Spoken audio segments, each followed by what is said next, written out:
The views expressed in this podcast are solely those of the podcast host and guest and do not necessarily represent those of our distribution partners, supporting business relationships, or supported audience.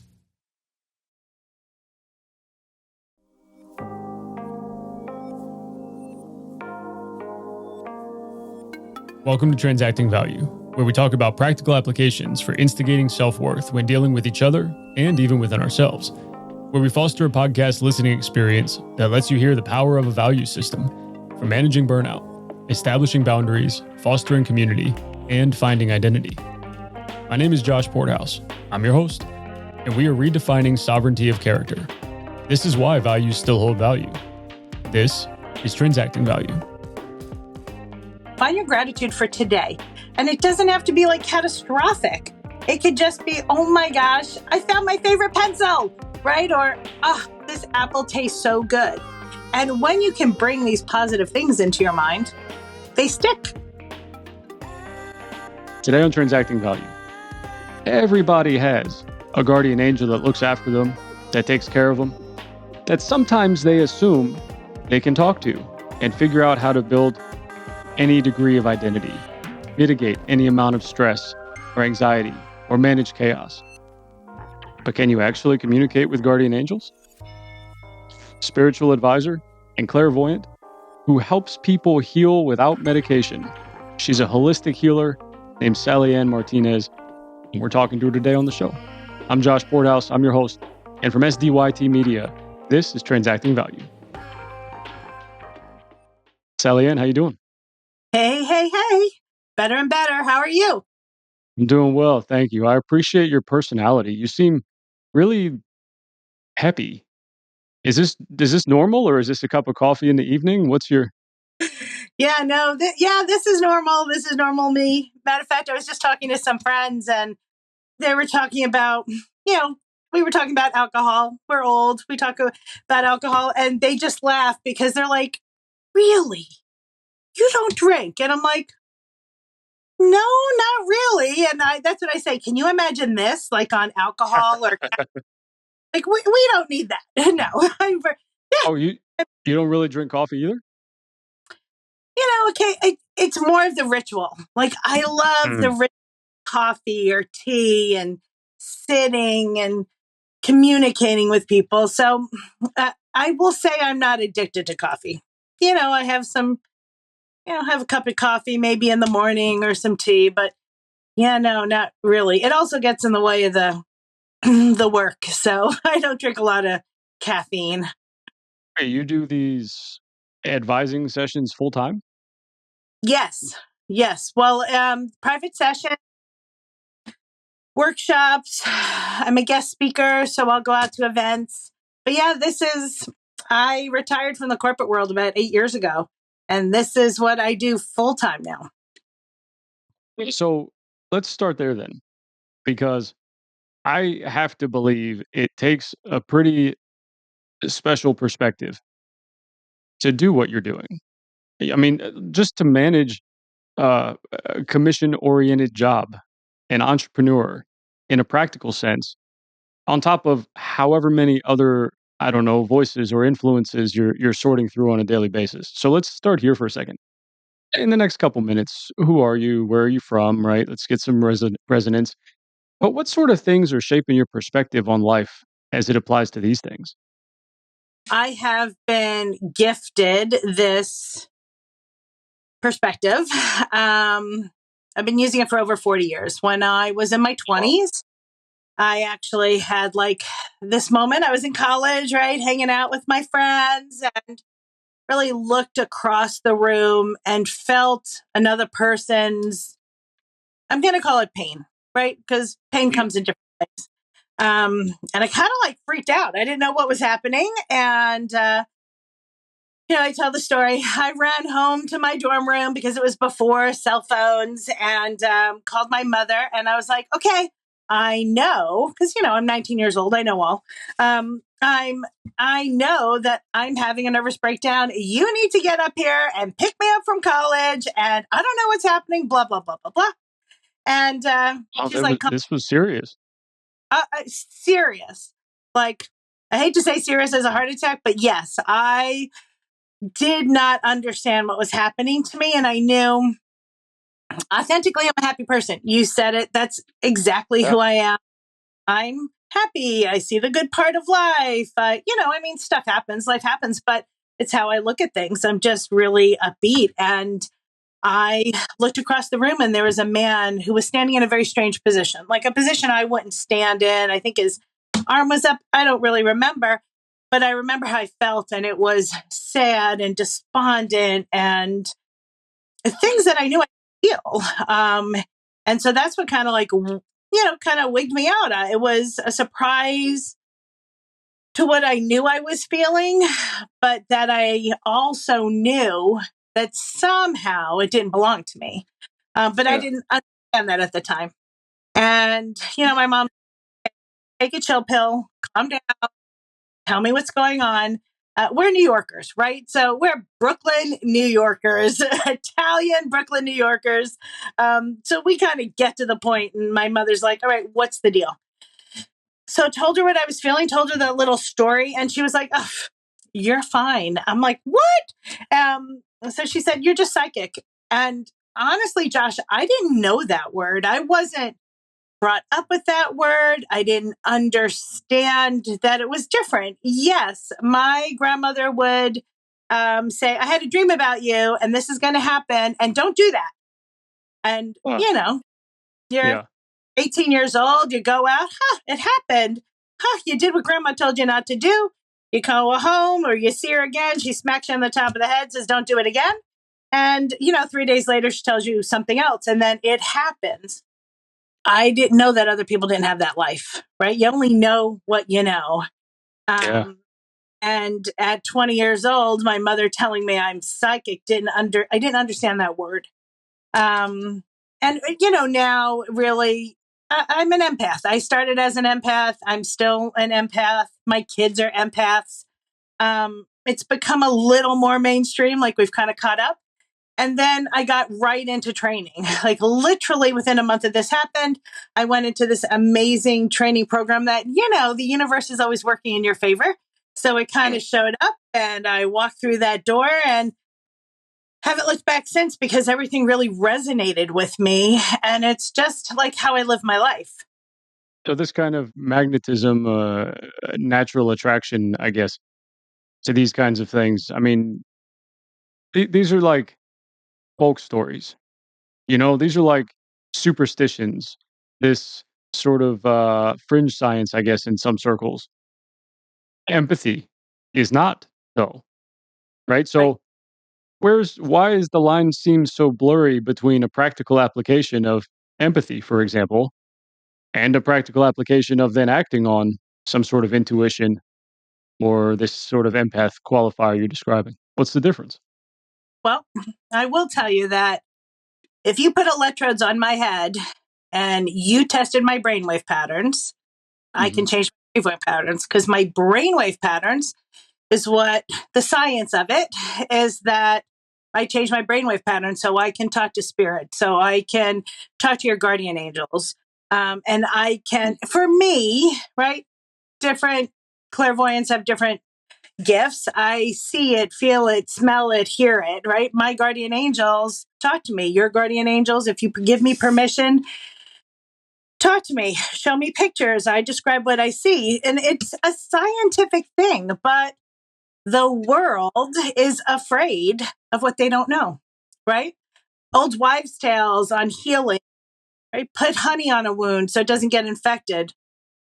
No one would ever do that these days, but you can do that and it won't get infected. Look, I'm not a medical doctor. Don't take this as medical advice, right? But there are lots of things that we know work, but because for some reason the world has turned into this give me a pill and make it better world, because that's what I believe in. I believe in this pill instead of believing in putting chopped onions on the bottom of your feet to bring down a fever, right? It's Okay. it's just how the world works. But Yeah. scientifically, I am changing my brainwave patterns. And we do it, all of us do it as humans. I've just learned how to do it on command. Cool.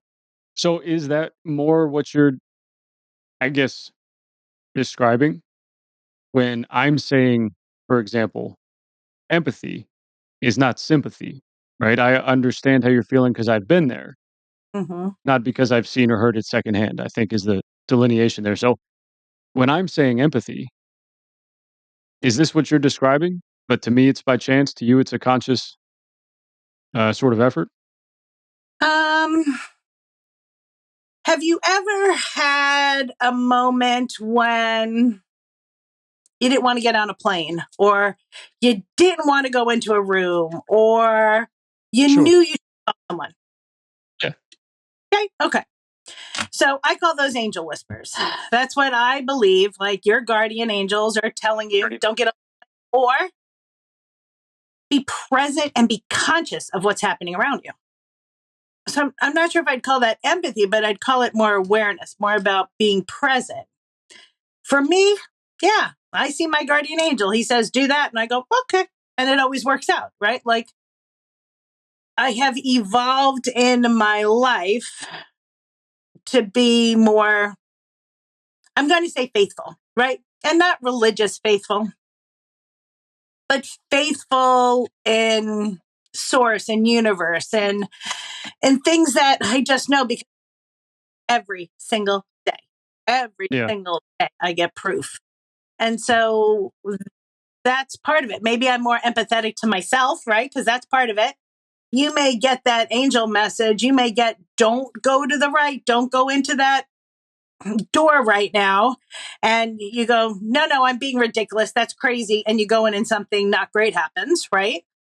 That's just not having faith in yourself, not believing in what you hear or what you feel. And Mm. that's part of the world too, that a lot of the world does that. But we have free choice, we have free will. So we get to decide. Alrighty, folks, sit tight and we'll be right back on Transacting Value.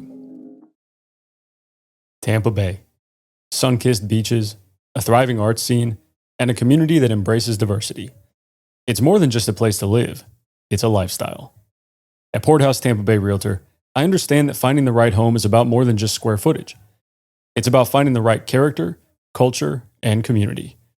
It's about finding a place where you can truly belong. Alongside a network of experienced marketers, inspectors, realtors, and lenders, we're not just experts in the Tampa Bay market. We are your neighbors, and we're passionate about helping you find the perfect place to call home. Follow along on YouTube, Facebook, and LinkedIn at Porthouse Tampa Bay Realtor. Porthouse Tampa Bay Realtor, where values start in the home. That's just not having faith in yourself, not believing in what you hear or what you feel. And that's part of the world too, that a lot of the world does that. But we have free choice, we have free will. So we get to decide. Okay. So let me ask you that then. Not having faith in you, not trusting in yourself, right? The intuition, the instinct, the whatever we want to call it, right? You are identifying all of these other inputs. You're identifying all of these other experiences that it sounds like necessarily aren't even all yours, let alone understand where they came from. And so, how does that help you trust you when what you're hearing may not even apply to you? So I'm very purposeful. Okay. Have you ever heard of the Long Island medium, Teresa No. Caputo? There are other, I'm going to call them psychics. I don't prefer that word. But there's other psychics or people that will walk by, and they've done it to me all the time. They'll be like, oh, I need to talk to you. I'm like, okay, what's up? Right. So um, when I first got the gift, and actually, I'll tell you the reason why I changed the gift, right? Because I chose the life I have. I was an advertising girl in New York City. And you can manage the noise in New York City, right? The spiritual noise. And I used to travel all the time. And I remember I was booking back, flying in, just got into JFK, and I'm walking. Oh, I'm walking to baggage claim. I'm going to leave. And I can hear it. I hear it in airports. I hear it in hospitals. I hear it in big spaces. But I hear, he knows we're here. I can hear So imagine that there's 5,000 people around you that you can hear them saying, she knows you're here, right? Because I can feel energy anywhere I go. Yeah. And one spirit kept coming next to me. And I remember I stopped in the middle, right? We're all 300 people are getting off the plane. Well, I'm 2 gates away from getting off the plane. There's hordes of people. And I remember I stopped and I just looked at him and I said, what? What do you want? And he said, second gate, right-hand side. Now, in the olden days, JFK, they actually had gates in airports. It wasn't one big room. You actually, it was like a U-shaped room, and that was your gate. Second gate. He goes, yellow book, yellow sweater, yellow book, yellow sweater. I'm like, fine, yellow book, yellow sweater. I go to the second gate, and there is a woman in a yellow sweater reading a book with a yellow cover. I said, okay. I walk up to her. I said, I know this is weird, but did your Uncle Fred just die like within 2 months ago? And she looked at me. She said, yeah.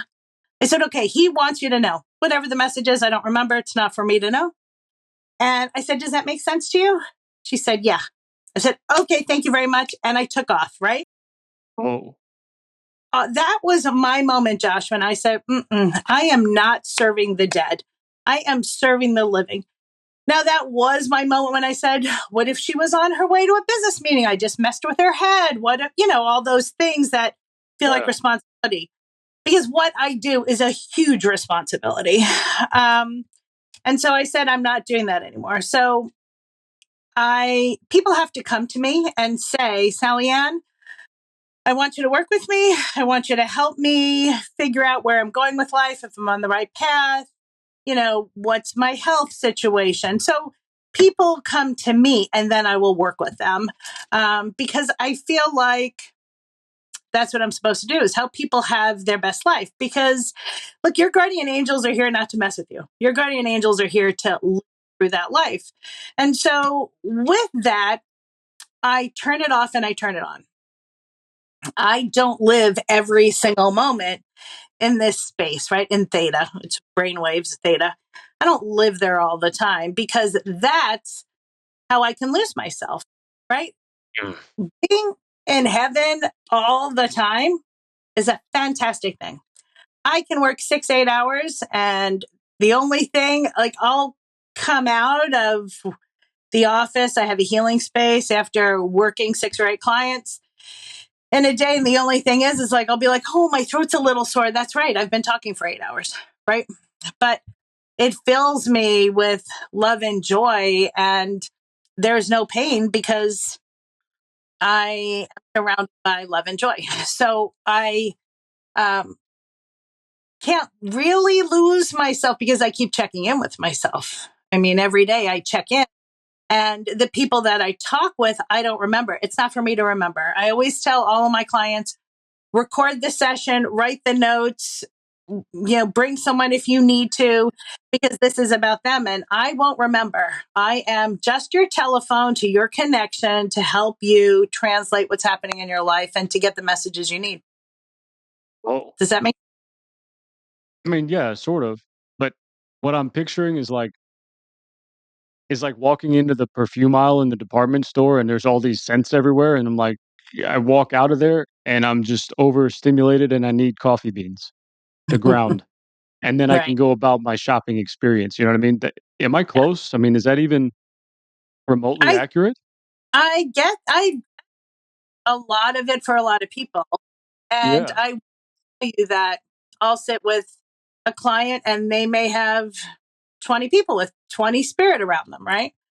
I can divide. I guess I can divide and conquer kind of thing. I can communicate. It's like when you're in a party, right? Yeah. If you're at a party and one person catches your attention and you're sitting and you're having a conversation with that one person, there might be other people that add in a little bit. But you're really focused on that one person. So that's how it works for me. Other spirit may choose to come in and give me a little bit, but I am focused on the overall message of what I'm hearing. The person in front of me, everyone has about 3 guardian angels. So yeah, typically it all kind of flows together. So it's not typically overwhelming because they take their turn. Well, that's convenient. Yeah. And there's all sorts of, I think, instances where people throughout life have call it a misalignment between whatever their roles are in society and then how they view themselves and their identity. Right? It happens all the time. You get fired from your job. You're like, well, I don't know what I'm going to do next. And then maybe you get into this depression or whatever because that is out of alignment, roles and identities. You go to a new school. You're like, well, this is uncomfortable. Why is it uncomfortable? It's still just kids. It's all still your same, whatever. But it's new. It's unfamiliar. Roles and identities, right? Misalignment. So there was a time when I was a kid. I remember we were at a place in Florida, uh, nature park, a nature preserve, basically. And I don't remember why. I just remember the adults. I was little. I mean, like in size and young in age, right? And so I'm running super fast. In hindsight, probably wasn't going that far or that fast. But I remember the adults were behind us. And I remember thinking that the grill, the metal grill on like a pole at some picnic spaces or whatever. Okay, so I could see it. But between me and that grill was this concrete retaining wall corner of the lake. And it was covered in grass. Hmm. At the bottom of the retaining wall was all covered in grass. And I consciously remember thinking, I can totally beat everybody back to the grill. If I just cut across the corner, I'll run right across the grass and they're all going to walk around the corner. And I wish I had a way to take the image that's in my head from what I remember and show it to you right now. But I took one step towards the edge of the retaining wall and I saw two eyes and two nostrils. It was a gator head sunk down. Yeah. It wasn't grass, it was algae. Oh my God. And it was water, not solid. And I turned, I took one step, and right before I saw that move, I said, "Nah." And the only thing I heard was my dad, who at some point prior to that moment in my life happened to just say, or at least it was his voice that happened to say, "Don't cut corners." And I'm sure it was not at all meant to be literal, right? But in that moment, I took one step, I heard "Don't cut corners," and then this gator dropped under the water. And I was like, whoa, what just happened? And everything just like, whoa, Mhm. reset in my perspective. And I walked the rest of the way back to the grill. Do you have moments like that? I mean, helping other people is one thing, but you in your own life? When I first realized that I could do this or had this gift, Hmm. I doubted it because I kept hearing my own mind. I kept hearing my own voice. And I would ask for a sign. Okay, prove it to me, prove it to me, prove it to me. I'm a big feather girl, right? Prove that I'm right. And one day I heard something in my mind, right? And I said, still my voice. I still recognized it, like you recognized your dad's, right? And I said, but I don't know that. I know I don't know that information. Hmm. And that's kind of like this pivot to say, I need to listen, right? It Yeah. proved to me that there's something else here that is helping guide me or keeping me safe. So I get it. It happens Yeah. often. Well, especially in your case, I'm not that surprised.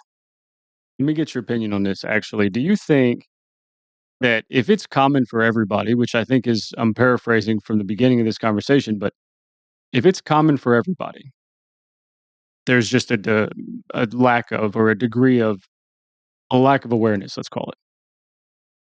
Is it circumstantial to the pace of our life? We're not as present to pay attention to these cues, to these triggers, to these, I don't know, intuitions, because we're so focused on the future or the past, not the present, that we miss some of these things?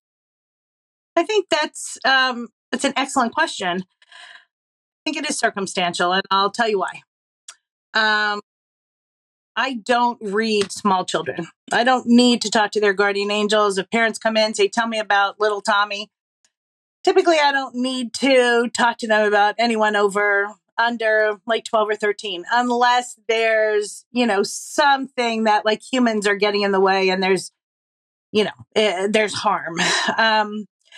But do you have children by any chance? I do. Yeah. Okay. How old are they? 10. Okay. So, and it's funny because Irish people believe this. The Catholic Church changed some things, but they call it the age of reason until they're about 7. We get into the age of reason. Yeah, I've heard that. And right, you've heard that. Okay, so the really interesting thing is, I don't know if your children have ever had imaginary friends or have had like these conversations and these tea parties and nobody's there. Mm-hmm. The reality is that when you're young, you see your guardian angels. You know they're present. They're right there. You know it. I actually have photos of like some really interesting and amazing photos that of people that I trust, where you can see like spirit with denim on and some other. But basically what happens is when you're young, you don't know any different, right? You know that they're there. You know they're present. About 5 or 6, that's when kids like start to bite or get aggressive because they go through massive anxiety because all of a sudden their invisible friends or guardian angels they can't see anymore. So, and then by 9, you typically become too human and you forget your guardian angels or you don't see them as present, right? Because it's not something we talk about with our kids. We don't say, are your angels with you? Are you feeling comfortable and protected and know that they're there? Or, even some kids, when they have invisible friends, parents or guardians say, nope, you don't really see that because they're trying to protect us from the world, right? Not because they're trying to be mean. But the reality is our children see them. I will trust a 4-year-old's point of view on someone over anything else because they can see who they really are. So a lot of times you'll hear that people become into their psychic gift more like in that 20, 21-year-old. And I think it becomes a time where you get to feel safe. So for me, right, I went into training. I went after it. I wanted to understand what was happening to me because it was part of my family, my heritage. But everyone has the gift. It just depends if you listen. And have you heard that your stomach is your second brain? Have you heard that, right? So I always say, are you paying attention? You can't see me, but I'm touching like right above my belly button, which is a chakra center about, it's solar plexus. So do I love myself? Do I trust myself? Do I believe myself? That's where that center is. So I say your message, your guardian angel whisper comes from your third eye, right? Your brain, and your other brain helps us trust it. So sometimes, it's definitely like circumstantial, like you hear stop before you walk into a street and, oh my gosh, the bus just went by past the red light, you went flat, right? Yeah. You're not supposed to leave then. And sometimes the messages just come so this way they're comforting. It's so funny. I have a really good friend and she got a puppy and I saw this black and white dog. I knew her puppy was Charlie. It was a black and white dog, black and white dog, black and white dog, black and white dog. When she was in this house, I do work in that house because there's lots of spirit hanging out in there. She moved to Atlanta. I go to visit her in Atlanta and this dog comes running up to me. It's a white poodle. I looked at her and I was like, who's this? She goes, it's Charlie. She's like, you've known Charlie since he's 8 weeks old? Charlie's black and white. She looked at me. She's like, no. I'm like, holy guacamoles. Okay. I knew there was a dog spirit in the other house. He was black and white. I saw black and white all the time. When I was talking to Charlie, I thought it was a black and white dog. He is not a black and white dog. He is a white fluffy poodle. So, being aware of certain things or listening in a different way can help you connect. Alrighty, folks, sit tight and we'll be right back on Transacting Value. Join us for Transacting Value, where we discuss practical applications of personal values every Monday at 9 a.m. on our website, transactingvaluepodcast.com, Wednesdays at 5 p.m. and Sundays at noon on wreathsacrossamerica.org/radio. being aware of certain things or listening in a different way can help you Yeah. connect. Interesting. Okay. Well, what impact do you think, talking about helping you connect, let's just say with corporeal people or on any sort of spiritual relation, either case, what impact does a high stress environment have on that? Let's say occupationally, because stress throws everything out of whack. It misaligns everything, Sure. chemically, hormonally, whatever. And Hmm. obviously, in I think two different circumstances, one, you become super hyper aware and present, which I think is just as much a tunnel vision as it is when you're totally oblivious. Hmm. So, what impact does high stress have on this kind of awareness or ability to connect with people, in your opinion? I think that, when we're stressed, we go into fight or flight, right? Mhm. Um, and you really have a choice. Where are you going? Am I going to fight because I don't understand this? So I'm going to fight everything that comes at me, or I'm going to need to understand it. I need to understand it before I can accept it. Or I hide away and choose not to understand it. I think that when you have high stress, it's really hard to connect. I think it's hard. That's why the world says do yoga, have meditation, go to your spiritual center, find a friend, right? It's all these ways of reconnecting, changing your brainwave patterns and reconnecting because stress is so prevalent. So, how do you pull those moments down? Um, personally, I had like this health scare. November 1st, wound up in the hospital for a day. And I was like, what am I doing here? And the doctor's like, you're too stressed. I'm like, I think I take care of myself. Okay, maybe I haven't been meditating as much and I haven't been giving myself enough Reiki, but I'm getting massages and I'm really busy and I'm very scheduled. And he looked at me and he's like, pull up your calendar. So I showed him a week and he was like, okay, this is your stress. Mm. You are bouncing from Scottsdale to Phoenix to Anthem. You're scheduled by the hour. Where do you eat in here? Where do you go to the bathroom in here? And I'm like, where I can squeeze it in. He's like, no, that's it. So him and my husband ganged up on me. They're like, no more than 3 things in a day. Um, I'm like, okay, I'll try, right? Yeah. But the reality is that while I was getting very, very good with my clients and having felt like I was even more connected, my humanness was suffering from stress. So for me, because this is what I do for a living, this is how I connect, this is how I fill my bucket. Um, the gift got better, I think, Yeah. but the humanness did not. Like, so I needed to, I'm going to say, be more present. I needed to be more of yin and yang. I needed to Yeah. accept a little bit of each instead of just being in the spiritual world. It is pretty interesting too, because I don't know, it's also kind of refreshing to think that boundaries are such a physical or mental, corporeal type construct, but it's all still got to be in harmony, no matter Mm, what sort of dimension or plane your thoughts are on that day.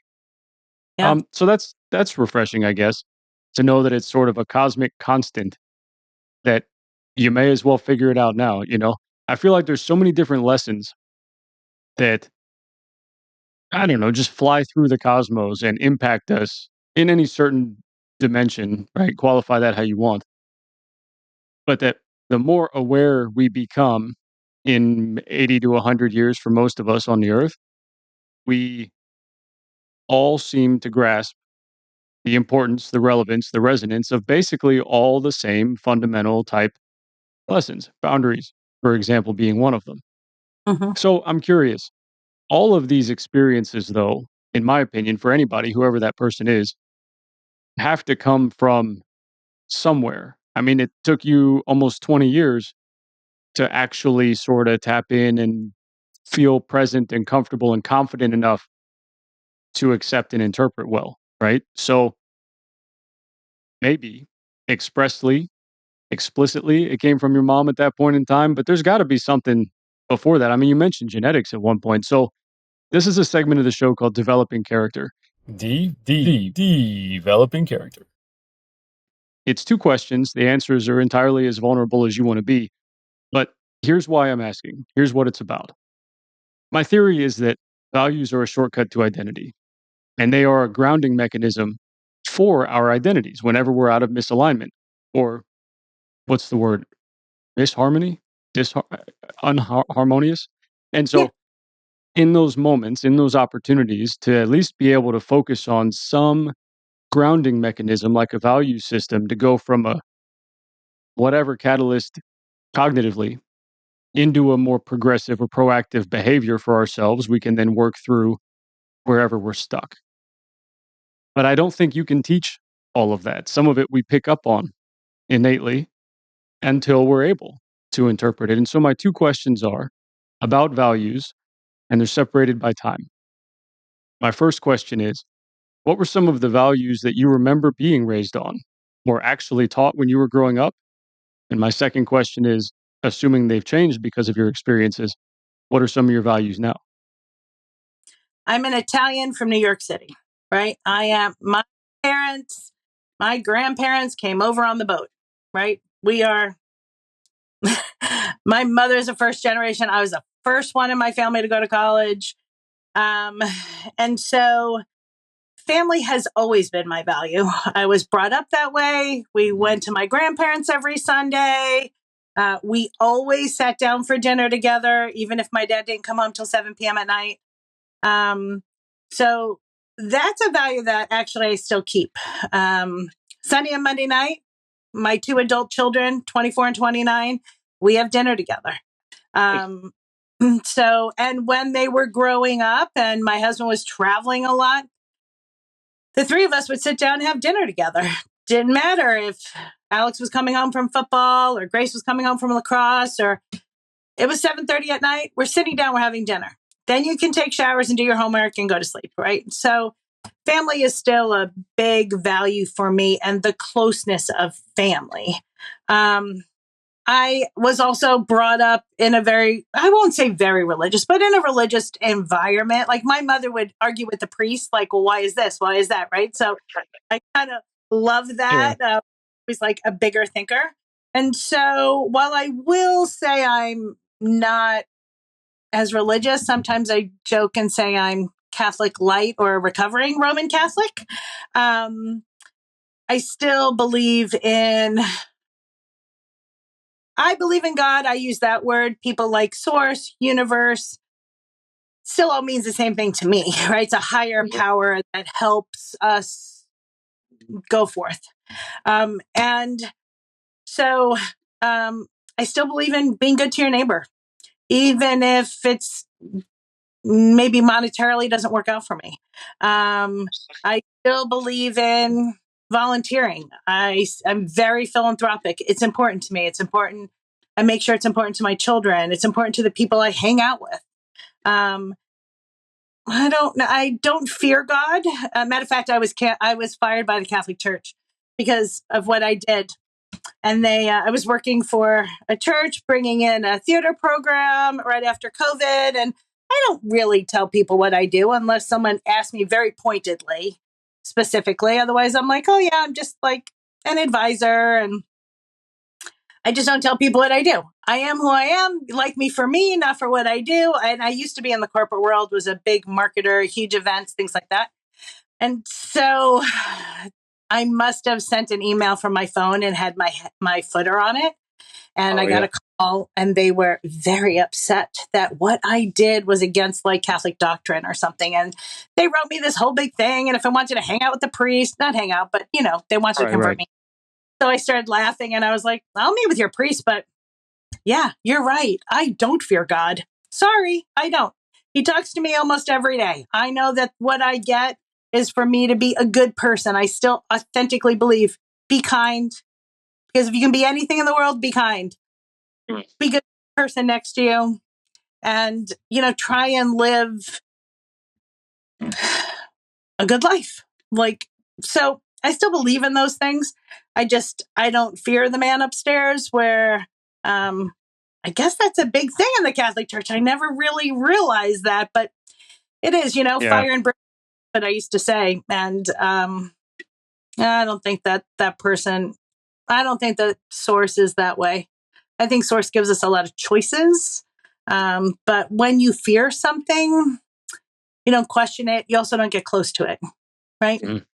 Like if someone Yeah. feared you, wouldn't want to have coffee with you. But what's the old adage? You get more Peace with honey. vinegar or something, right? Yeah, sure.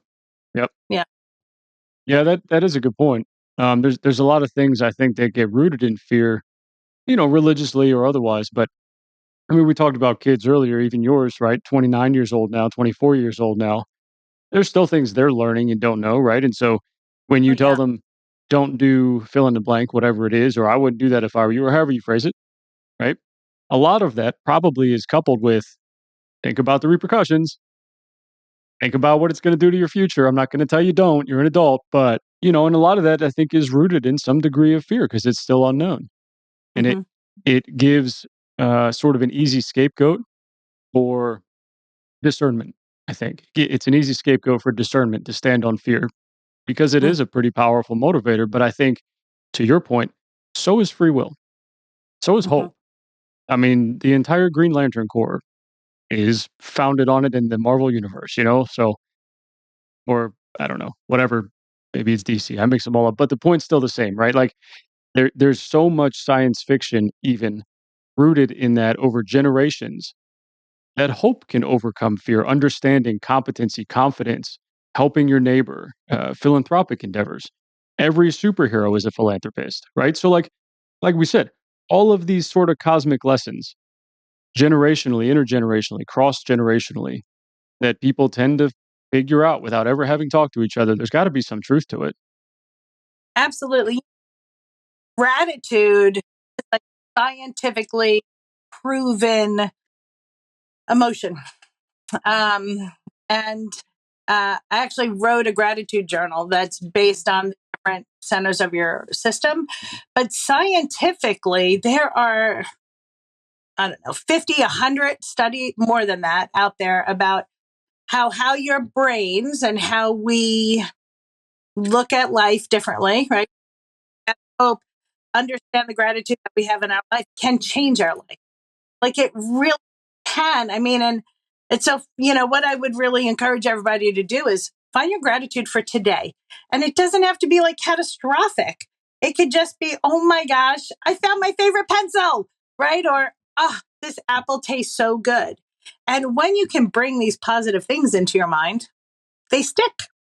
All of a Yeah, sudden you have more good things in there than, um, dang, another red light. absolutely. And that's something that's strange too. In the last couple minutes we've got, I guess that's something that's strange too because negativity and pessimism drive ratings in broadcast media. I mean, Yeah. that's what gets attention, right? Mm. Not everybody is turned on by those topics. And so you have 1 million, 2 million people watching any given news station a month, let's say. Okay. At least in the United States, what happens to the 330 million other people then? If they're not watching it, you know what I mean? There's still way more people that find appeal consciously, wittingly, unwittingly, or subconsciously in these types of positive interactions and see a benefit, at least individually. Hmm. And so I think it's interesting that if everybody, call it 330 million people, find resonance in positivity, that it still doesn't have a larger footprint, let's say, at least in broadcast media or public discourse or open conversation at a coffee shop. It's strange, I think. It is, but I'm also going to tell you that the earth has gone through this big shift. And so I'm going to tell you that in a year and a half from this conversation, I want you to revisit what you just said. Because in 2 years, the world's going to change. It will get kinder and gentler. I thought it would happen within 6 months, but some of the recent events have pushed it back a little.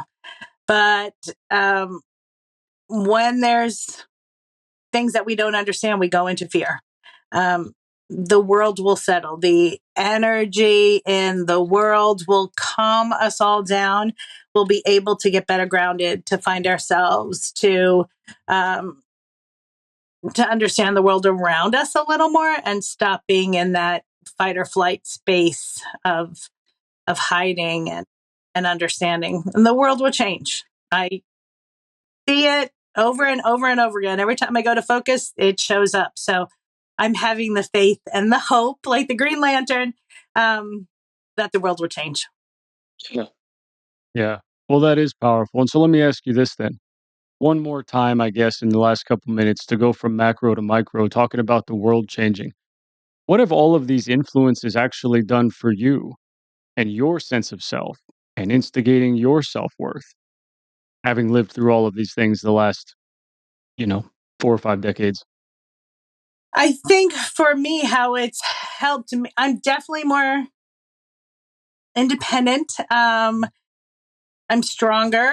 I think I have more of a voice. I think a lot of my naivety from when I was younger and trying to make other people happy, because that's where I filled my bucket. I think it has changed so that I understand that it's really up to other people. I'm such a big believer in free will that I'll do just about anything for you. To help you see what door you have to walk through, to understand that that will give you a better life. But what I do understand for me is that I can't push you through that door and make that happen. And as a mother and as a person growing up in my generation, that's a really hard pill to swallow. So that was my shift, and understand that you can be all you can be, and you can encourage people to be all that they can be, and you can stand next to them, but you can't make them change. It has to be their choice. And so I have gotten more understanding about that for myself and who I am. Yeah, it's interesting. You'll see people react differently. Do you have time for this quick little story? Yeah, sure. My brother, a couple of months ago, my brother's like, "You've changed. You need to go to therapy or something." And I laughed at him. I said, "Oh, babe." I said, no. Just because I'm choosing to act differently than the way that you think I should act, or that you've trained me for all these years to react as your sibling. And now that I've changed and come into myself and decided to do things differently because I need to see things differently, that's there's nothing wrong with me. Like, and I have no problem with therapy. I think it's a strong, important tool that we can do to help ourselves. I said, but you better look at yourself to see where this is really coming from.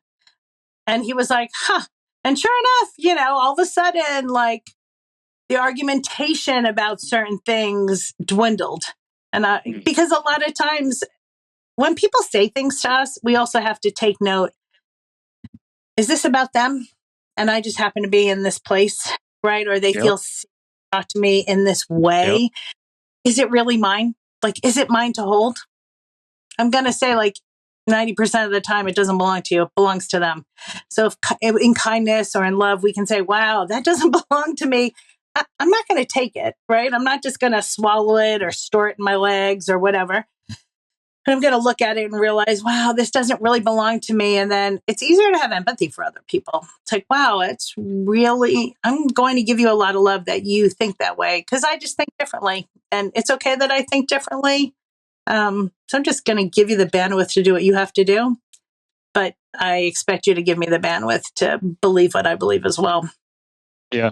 Well, that's a difficult sort of. We talked harmony earlier. That's a difficult sort of balance, isn't it? Having the I don't know, discernment and honesty and awareness to identify that, but then between being maybe dismissive and courteous, I think is sort of I don't know where the fulcrum is, but that's the balancing act in those types of moments, isn't it? It really is. I found a lot of people become dismissive, or again, go into fight or flight. I'm telling you something you don't want to hear. So, as a normal conversation, not with my gift. And Right. go into fight or flight because I'm not comfortable with that. I'm not comfortable with what you're saying. And it's going to take me some time to process that. And hopefully they process it for themselves and be kind and gentler to the person that is communicating it, especially if you're not doing it in a bigger, angry way. I mean, even if you are, one time I had this president of a company that was like so explosive in this meeting, and I looked at him. I'm like, that must have been a really bad phone call you got off on. That he just hung up the phone. He was like starting to get crazy at me. I'm like, this has nothing to do with me.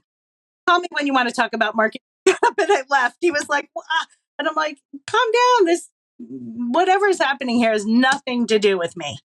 And it's hard to see, right? It's hard to, because the world doesn't always give us permission to see our greatness. The world doesn't give us permission to understand what works for us or to balance ourselves. We have to give ourselves permission, or I want to give all your guys permission to understand. It's not being selfish. It's just understanding your own grounding, what you need, and to be aware of what you authentically need so you can continue to be healthy mentally and physically. It's not a big trick. Yeah. Yeah. It's also not that much of a luxury item as it might seem to be. Mm-hmm. And I think economically, it's a relatively inelastic good. So I agree with you. But let me ask you this real quick before we get out of here, Sallyann. If people want to get in touch with you or follow along with anything you're putting out online, maybe become a client and get in touch with you, anything, where do people go? How do they reach out? Oh, thanks for asking, Josh. Everything is heavenslightwellness.com. Heavens Light Wellness on all social medias. We have a YouTube channel. Click on the website and make an appointment and find space for yourself, right? So we have appointments. Majority of my clients are virtual. I have clients all over the world. Cool. So it's I used to say all the English speaking countries, and now I have clients in Mexico and Taiwan. So it made myself a liar. But yeah, we can do a lot of this work on the phone because there's no time and space when you talk to source or heaven. So yeah, book an appointment. That's the best way. Check us out on heavenslightwellness.com, YouTube, Instagram, TikTok. We do free angel card pulls every week. So hopefully you get a beautiful, positive message for yourself. There's lots of ways to spread some love out there. Absolutely. Well, for anybody who's new to this show, depending on the player you're streaming this conversation on or where you're watching this video, you can click see more, you can click show more, and in the drop down description for this conversation, you'll see links to Heaven's Light Wellness, the website and social, and you'll be able to get in touch with Sallyann through there as well. For right now, though, I love this conversation. It was super lighthearted, but we covered some deep topics. It flowed really well. And like I brought up in the beginning, I think it's got a lot to do with your peppy attitude and your awesome perspective. So I appreciate you bringing it with you into the conversation and the inspiration that you put out, and obviously your ability to clearly communicate it well. So I guess the only thing I have left to say is thanks for your time. Oh, thank you. I'm honored to be part of this and share some space with you, Josh. Yeah. Yeah, no problem. I have a feeling we'll be in touch 18 to 24 months. We'll see where this goes. Yeah. But to everybody else who tuned into this conversation and listened to it, I hope you guys had an awesome time listening to everything that Sallyann brought up. I'm going to leave you with one piece real quick. Go over to our website, transactingvaluepodcast.com. When you get to the homepage, on the top right corner of the screen, you'll see a button that says leave a voicemail. Click on it. It's 2 minutes of talk time, all to you. I will not ask you any questions. I will not interrupt you. What you can do there, though, my recommendation is 2 things. 1, send us some feedback. Let us know what you think about the show. Let us know what you think about the topics, the questions, my host style, whatever you want. Tell us about it. Let us know. That's what keeps the world going round, guys. Feedback's the key. Now, 2, use it to tell Sallyann what you think about her message. Let her know thoughts, ideally constructive criticism, but I'm sure she's tough enough to take it. Just give her some feedback, guys. Let her know. And insights, experiences, examples, stories, anything you want. And we'll forward that audio file onto Sallyann as well, or try to get you guys in touch if you want to get in touch more personally. Until that happens, and for right now, we're out of time. So, Sallyann, again, I appreciate your opportunity, the opportunity to have you on the show so we could sit here and talk. And for everybody else, thank you guys for tuning in and listening. But until next time, that was Transacting Value. Thank you to our show partners. And folks, thank you for tuning in and appreciating our value as we all grow through life together. To check out our other conversations, or even to contribute through feedback, follows, time, money, or talent, and to let us know what you think of the show, please leave a review on our website, transactingvaluepodcast.com. We also stream new episodes every Monday at 9 a.m. Eastern Standard Time through all of your favorite podcasting platforms like Spotify, iHeart, and TuneIn. You can now hear Transacting Value on Reads Across America Radio. Head to readsacrossamerica.org/transactingvalue to sponsor a wreath and remember, honor, and teach the value of freedom for future generations. On behalf of our team and our global ambassadors, as you all strive to establish clarity and purpose, ensure social tranquility, and secure the blessings of liberty or individual sovereignty of character for yourselves and your posterity, we will continue instigating self-worth, and we'll meet you there. Until next time, that was Transacting Value.